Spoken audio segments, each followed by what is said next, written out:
Okay, so now we're going to finish it all off, and we're going to talk about how an action potential that travels down these motor neurons actually leads to a skeletal muscle contraction in these skeletal muscle fibers here. And there's a few different steps in here, but the first steps that we're going to look at are the events at the neuromuscular junction. So we have these action potential. We have an action potential that's traveling down the motor neuron, and that action potentially eventually reaches the neuromuscular junction, and that's what we're looking at right here. And so I want to talk about how that electrical signal travels from the gets from the axon terminal and actually electrically stimulates the skeletal muscle so it can be stimulated.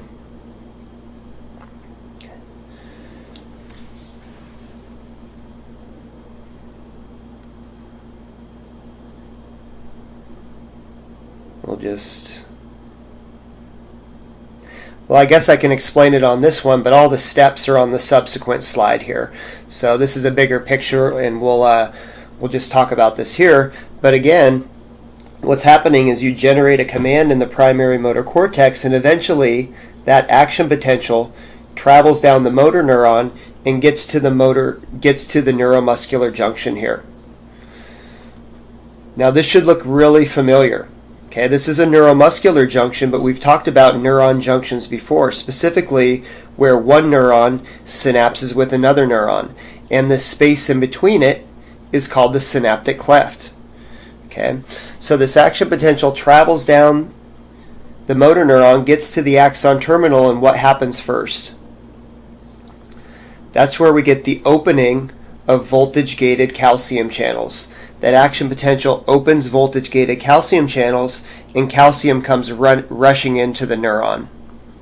What happens next? That calcium moving into the neuron, well, it's, first of all, what are these guys right there?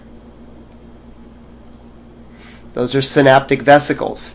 And inside of there, what do we have? We have neurotransmitters. What are the neurotransmitters that are released at all neuromuscular junctions? Acetylcholine. So we have acetylcholine inside of there.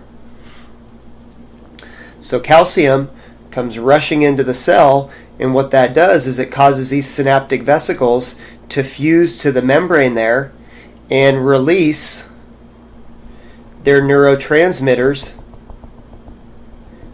acetylcholine, into the synaptic cleft. What happens next? Here, these are the little darker acetylcholine molecules. So these acetylcholine molecules are released into the synaptic cleft. What do they do next? They bind to receptors on the skeletal muscle. And when acetylcholine binds to its receptors on the skeletal muscle, those channels open. And what happens when those channels open? Give you a hint, something floods into the skeletal muscle cell. That something is sodium.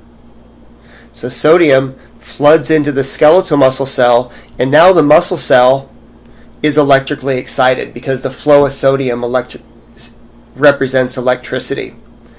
So what did we do there? Essentially what we did is we took an electrical signal that was traveling down to the axon terminal, and we transferred that electricity to the skeletal muscle cell. And how did we transfer it? Well, it required neurotransmitters to cross that cleft and do so.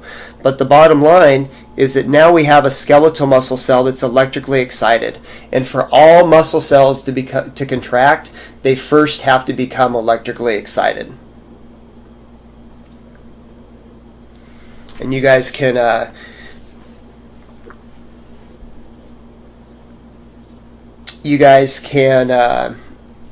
look at the individual steps here, and then I was just thinking in my head, I don't think I'm able to play this video through the Panopto here, but we can do that in class. We'll look at a video that outlines these steps here.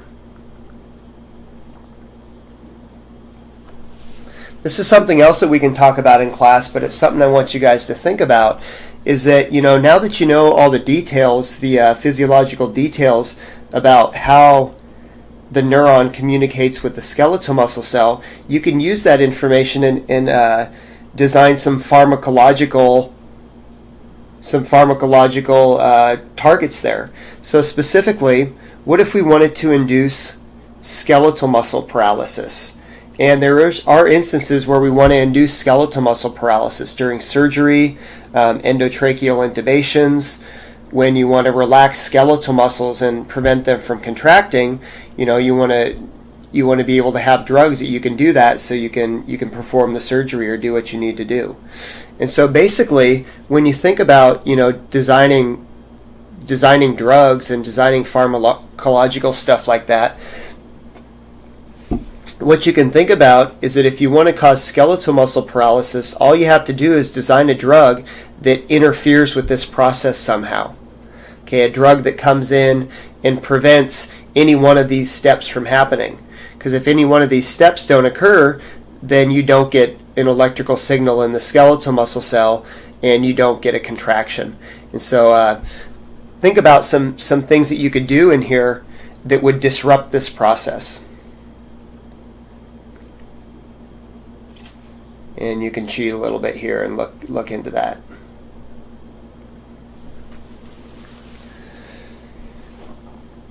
Okay, so what we just did was right here, we transferred an electrical signal from the axon terminal to the skeletal muscle cell. Now we're going to follow that action potential as it travels down the skeletal muscle cell and ultimately causes calcium release. That's the next step that we're going to look at.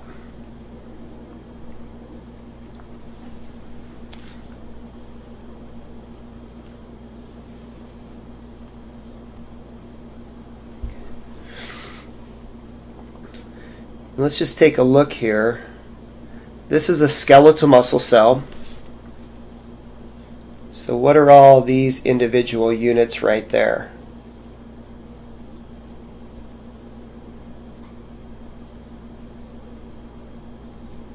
These are all individual skeletal muscle fibers, individual skeletal muscle cells.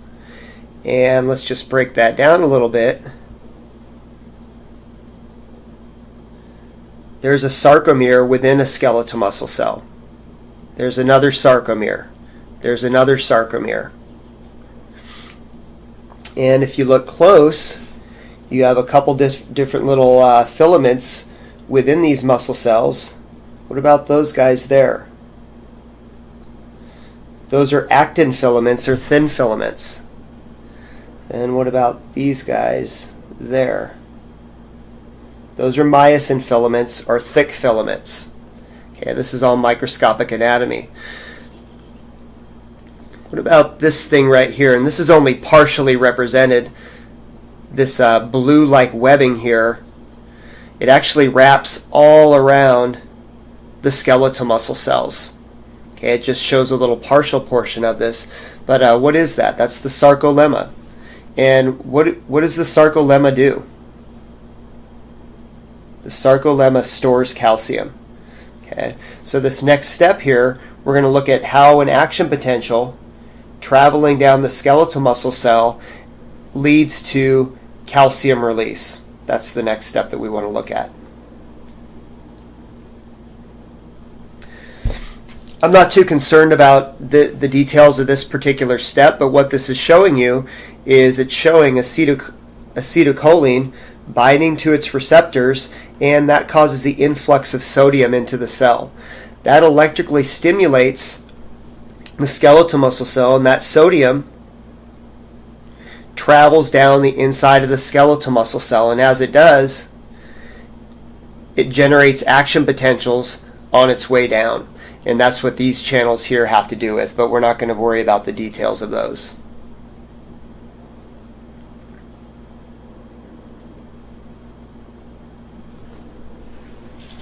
So now we have this action potential that's traveling down the skeletal muscle cell.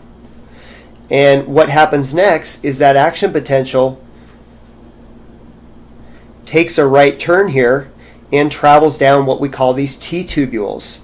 Remember, these T-tubules are essentially extensions of the plasma membrane that reach deep within the skeletal muscle cell.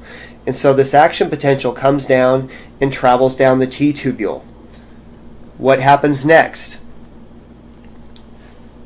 Well, now you have these other voltage sensitive channels right here that are located on the sarcolemma. And what happens is when those action potentials travel down the T tubule, it causes these voltage sensitive calcium channels to open. And when that happens, when those channels open, what that means is that calcium is now able to move from within the sarcolemma there, and it can move out into the cytoplasm of the cell, into what we call the sarcoplasm. And that's essentially the end of this next step that we're talking about here. So let's just review this. The action potential travels down the sarcolemma, travels down the T tubule, causes these voltage sensitive calcium channels that are located on the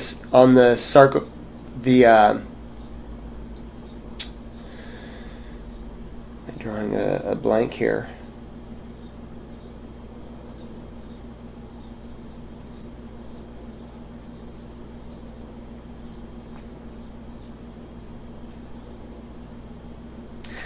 It causes the action potential to travel down and open these voltage gated calcium channels, and that allows calcium to flood from the, I'm drawing a blank on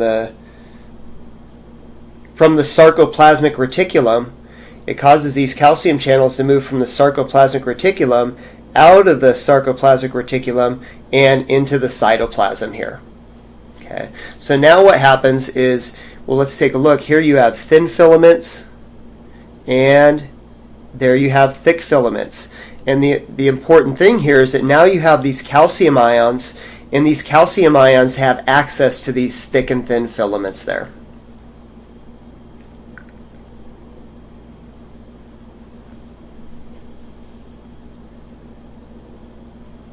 And that's what this is showing. Calcium is now in the cytoplasm of the skeletal muscle cell, which we call the sarcoplasm, and now specifically it has access to these actin filaments here. Calcium has access to the actin filaments.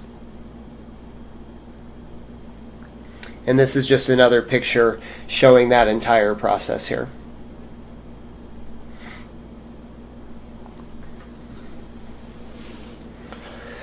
Okay, now we're going to look at some of the details of the actin and myosin filaments. So here's your actin filament, and here's your myosin, your thick filament. And this picture right here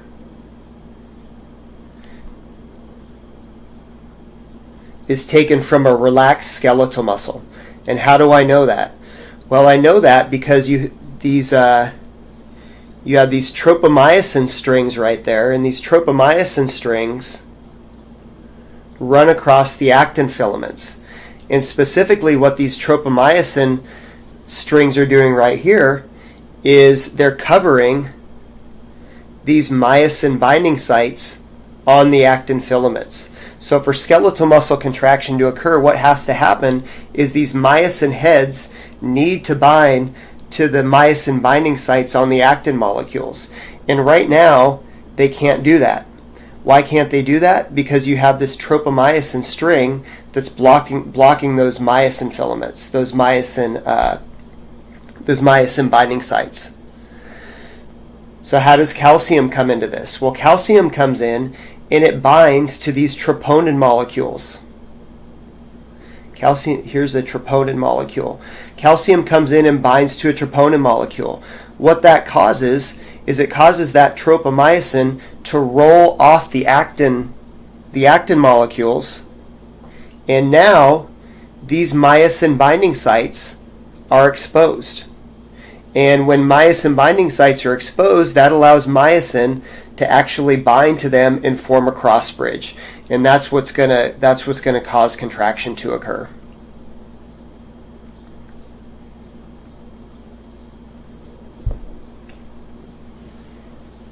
And you can look at some of the details here.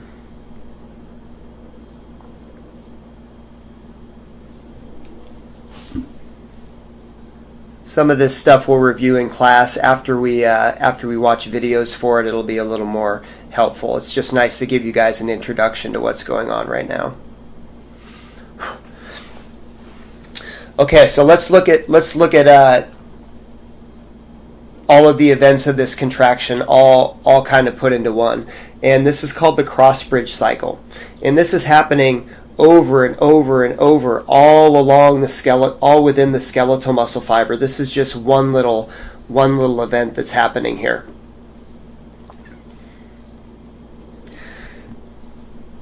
So what happens is that calcium binds to troponin, and that rolls the tropomyosin molecule off, and so now these myosin binding sites on the actin molecules are exposed. That allows myosin to bind to those myosin binding sites, and that's called cross bridge formation. All of these steps, you don't have to know the details of all these steps, but there are a few things I want you to know, and I want you to be able to recognize this step here as cross bridge formation. Okay. Then what happens, and you'll notice that this myosin has an ADP molecule and a free phosphate, so it has potential energy there that it can use to do work. What's going to happen next is it's going to release that ADP and that free phosphate, and that's going to cause the myosin head to stroke forward, to move forward, and that's called the power stroke. And when that happens, what it's doing is it's taking this actin molecule and it's pushing it inwards. And this is happening on the other side of the sarcomere, where it's pulling these actin molecules inwards as well. And so what it's doing is it's shortening the sarcomere by doing so.